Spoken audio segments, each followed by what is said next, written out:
All right. Hello, I'm Luke McDermott. I'm going to talk about the benefits of scaffolding classroom discussions specific to English language learning students. Scaffolding helps English language learning students gradually build confidence in expressing themselves in the second language, English. So, starting with simple discussions and increasing in complexity allows students to feel more comfortable and competent over time. Discussions often involve sharing perspectives, opinions, and cultural experiences, which may help students gain a deeper understanding of the culture associated with the language they're learning. Through scaffolding, teachers can provide immediate feedback on language errors, helping students learn from their mistakes and improve their language accuracy. Feeling supported and successful in discussions can increase students' motivation to continue learning the second language and engage more actively in the learning process. So, just garnering a positive discussion environment with positive feedback really helps these students.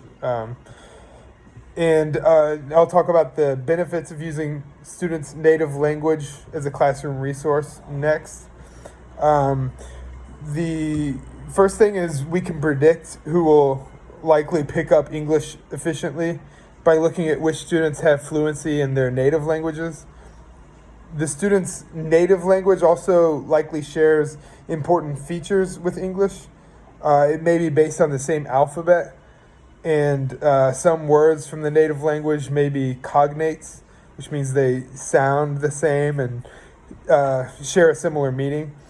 And we can use their native language as a bridge to English because the confidence that they get from being able to read, write, and communicate in their native language will give them the confidence necessary to persist in the daunting challenge of learning a new language.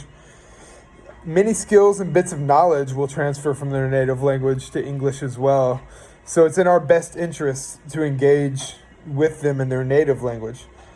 And one final point is that they're going to use their native language in one way or another, whether we want them to or not. If we don't engage with them in their native language, they will likely find a way to engage with their language in a way that may conflict with class instruction. So a young mind may not, a young person may not always find the most productive, use of language. And if we can engage them, we can make sure they're engaging with their language in a way that's productive and it helps them to learn English as well. And then I'm going to talk about the best practices to implement when introducing academic vocabulary and content to English language learners. A good way to start the learning process with an English language learner is to listen to the student read to you in their native language. By doing this, you will get a sense of what the student's skills are in their native language, and you'll have a good sense of what the student is capable of cognitively. Another good thing to do is to ask the student to make connections to new words that you're trying to teach them, to words in their native language. If you ask them about words that start with the same letter in their native language, you're working on their phonological awareness. And if you ask them for words that mean something similar in their language, you're engaging a bigger part of their knowledge base. And new academic vocabulary should be taught in the context of rich, engaging content. And the words themselves should be pre-taught or introduced before they come up in the context of the lesson. And repeated exposure is important. It's just necessary for memory.